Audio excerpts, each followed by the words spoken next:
Halo, perkenalkan nama saya Permatasari Berginting, saya dari kelas 10 MIPA 2. Di dalam video ini, saya akan menjelaskan tentang teks eksposisi dan beserta contohnya. Teks eksposisi adalah karangan yang bersifat informasi atau pengetahuan secara ringkas, jelas, padat, dan menarik untuk dibaca. Melihat perkembangan masalah sampah plastik, agaknya pemerintahan memang sudah harus mempercepat perbaikan sistem pengolahannya.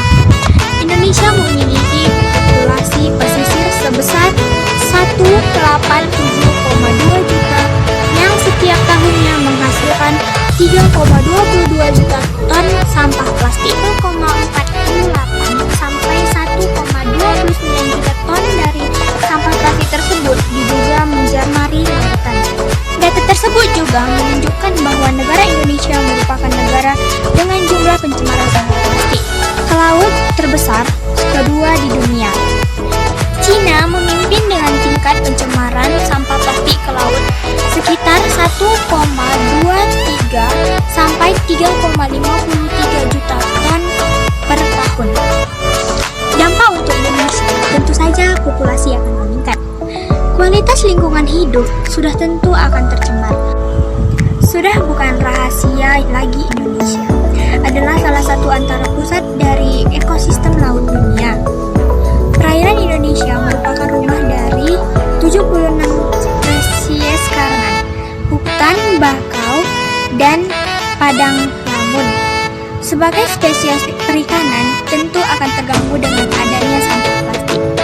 Selain dampak lingkungan, sampah plastik juga berisiko menekan kegiatan perekonomian Indonesia. Sebab berdasarkan buku Dokumentarian Peristiwa saat ini, sektor pariwisata RI menyumbangkan 9% terhadap produk domestik bruto atau PDB tahun 2014. Adanya populasi perairan tentu saja akan dampak pada penurunan kinerja pariwisata RI. Dampak lagi di dunia internasional menilai daya tarik wisata Indonesia adalah di wilayah pesisir. Hal itu ditentukan dari jumlah mata asing yang mendatar di Bali. Wilayah asing yang mendatar di Bali mencapai 2,92 juta sepanjang Januari sampai Mei 2019 atau 26% dari total wisata yang dampak mulai ke pintu dunia. Ketika potensi pariwisata tidak bisa digarap akibat hambatan faktor populasi laju, pertumbuhan ekonomi semakin sulit untuk diangkat dari kisaran 5% seperti sekarang ini. Penegasan ulang pada permasalahan tersebut ialah masalah sampah plastik di Indonesia tidak bisa dibiarkan untuk terus bertumbuh.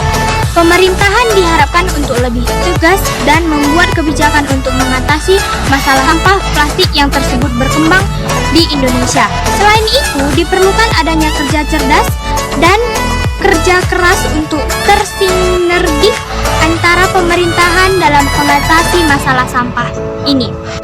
Sekian dari hasil video saya yang mengenai teks eksposisi. Terima kasih.